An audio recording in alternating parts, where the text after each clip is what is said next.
তোমরা ওই দিনকে ভয় করো যখন তোমাদের মুখে তালা লাগিয়ে দেওয়া হবে এবং তোমার হাত পা অঙ্গ প্রত্যঙ্গ তোমার বিরুদ্ধে সাক্ষী দেবে। সূরা ইয়াসিন আয়াত ৬৫।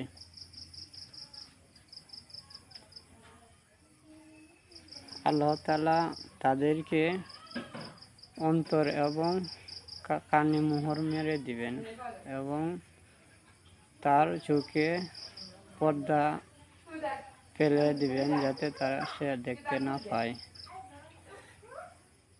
এবং তাদের জন্য রয়েছে যন্ত্রণাদায়ক শাস্তি। সূরা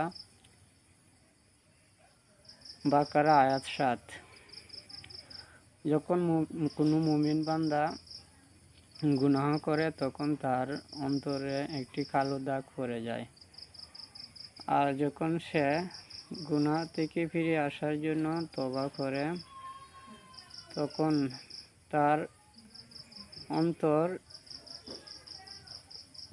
আগের মতো এমনভাবে পরিষ্কার পরিচ্ছন্ন হয়ে যায়।